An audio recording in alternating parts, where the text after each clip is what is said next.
Hey y'all, welcome to the channel. My name is Sean. This is UCM Pigs Motovlogs, and today's the day we did I've already done the teardown to replace the Stator in my 2016 Ultra Classic that I refer to as Window LMA. So welcome to the pig pen. But before we get started, let me remind you to like, comment, and subscribe. And as always on my channel, if you don't feel like typing words, just leave me an emoji. Let me know you were here. I would greatly appreciate that. So last week I did some troubleshooting to determine why my motorcycle was not charging the battery and determined it was my Stator. So today I confirmed it by tearing everything down and removing the old Stator, and it's in pretty bad shape. Now, one thing I want to mention about this video is I'm going to show you what I did today, and I've got some video of me actually tearing into this, but I am not going to start this with, how to drain your primary oil and remove the outer primary and stuff like that.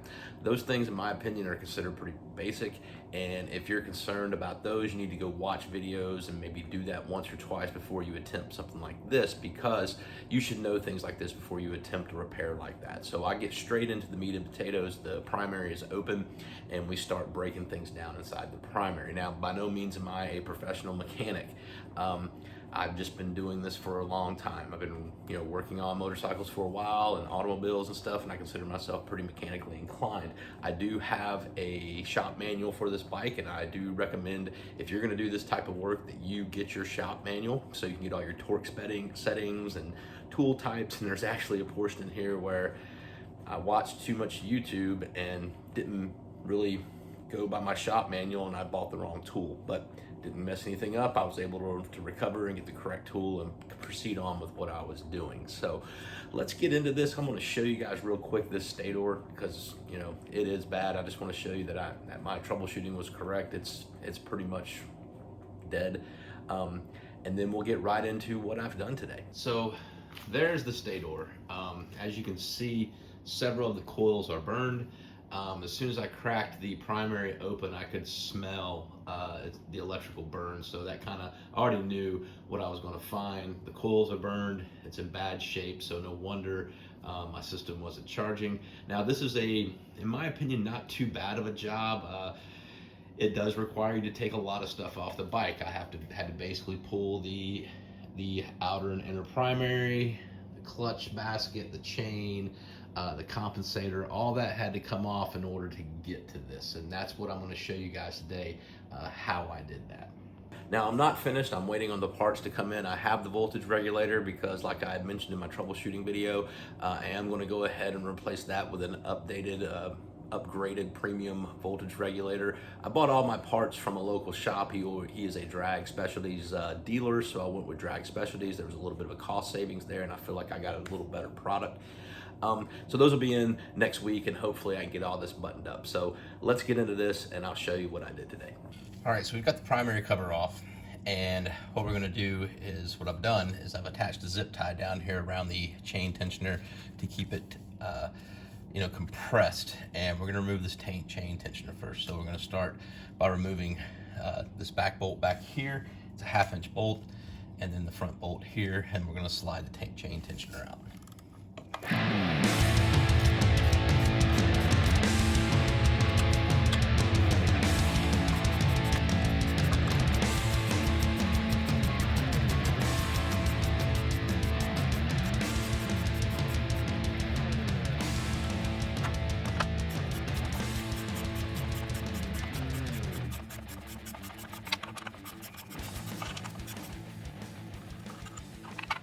Now, once you get the chain tensioner out, you want to inspect it, check for your wear. As you can see, this one's in great shape because I just replaced this one about a year ago.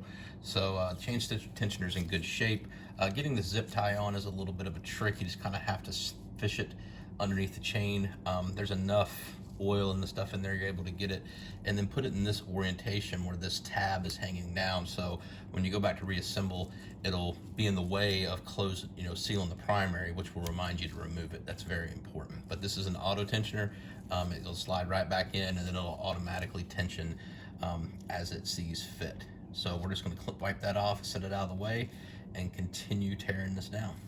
Now what I've done next is I've wiped the chain off, and I've taken a Sharpie and I've marked 3 of these links with arrows to kind of show me the direction, so when I go back to reinstall, I know the direction of my chain.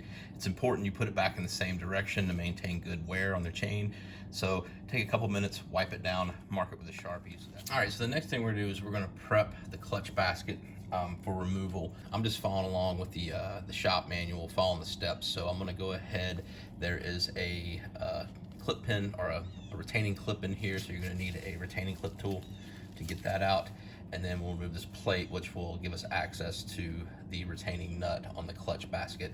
And then we'll move on to breaking, which is what I'm not looking forward to, breaking this 1.5 inch nut loose on the compensator.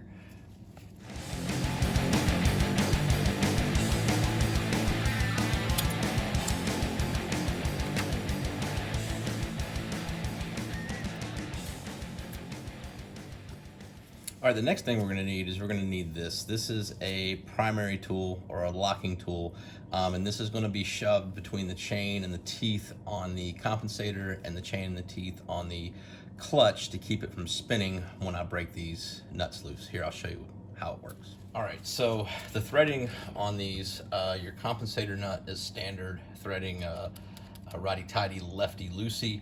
Now your clutch retaining nut is reverse threads. So it's going to be righty-loosey, lefty-tighty. So in this case, since we're going to be going left on this big one first, we're going to shove this up here in the top, and that's going to lock that in place, so I'm able to break this thing loose. So I'm going to attempt to break this loose by pulling. I don't know, it's tightened down with about 175 pounds of torque. I may have to end up removing my lower fairing so I can get the breaker bar through the crash bar and push down on it. Probably gonna have to remove this shifting shaft here as well so I can get a clear push on it. But we're gonna try to pull first, and if that doesn't work, then we'll go and remove some more stuff. Now I did make one misjudgment, and that's what you get for watching too much YouTube and not really referring to your shop manual, which I went back and looked at my shop manual again after watching several YouTube videos, and the compensator is not, I didn't need an 1.5 inch socket because that's actually greater than 1.5 inches. I actually needed a T70 Torx. For this year compensator, that's how you loosen this, is with a T70 Torx. So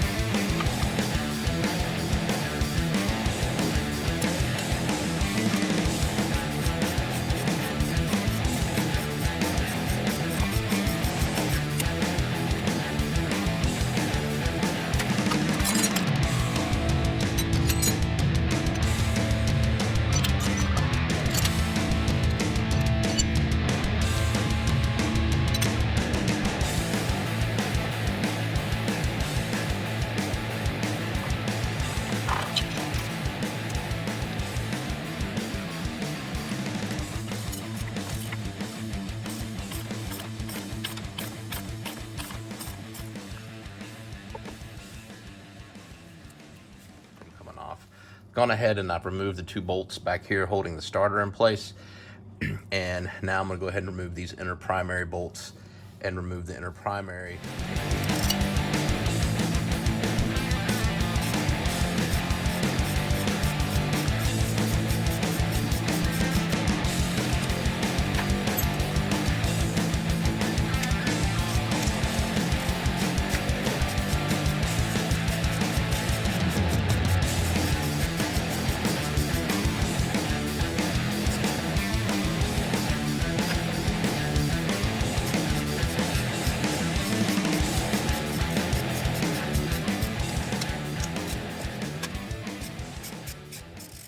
All right, I had to go back in there and pull the starter out from the back side. It was binding, so I'm gonna go ahead and pull this bolt back out and put it back in there to hold the inner primary in place while I did that. Yet now, but I'm gonna be sure and ask them at the shop if these bolts are fire and forget also. There we go.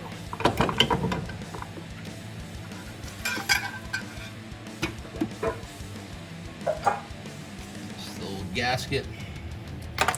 Now we'll take our Allen keys here and try to remove this housing again.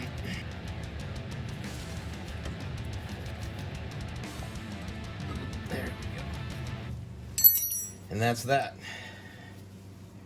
Actually, that housing doesn't look too bad. I'm gonna take it up to the shop. We'll get it cleaned up, take a look at it. I want to take it up there and have them take a look at it, but it actually looks like it's in pretty good shape. Now the Stator, I can already see there's some problems there. That coil is burnt all up. That one completely burned. So we're gonna get this Stator out of here.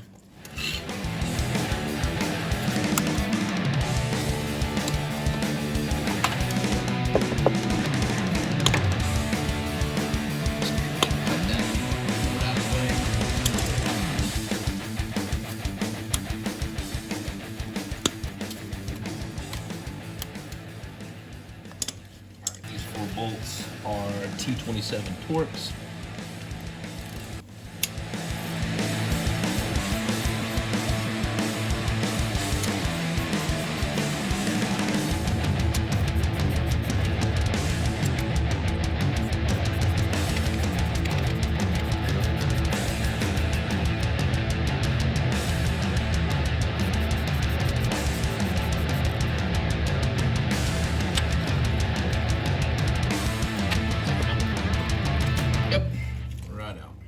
So that's it for this week, you guys. I hope you enjoyed. I hope you found it informative. I'm going to leave this up. It's going to be on YouTube forever. So if anybody else is having this problem, specifically on a 2016 Ultra with a 103, I don't see a lot of content out there on this. There's some older bikes, but I don't see a lot of content on this particular bike.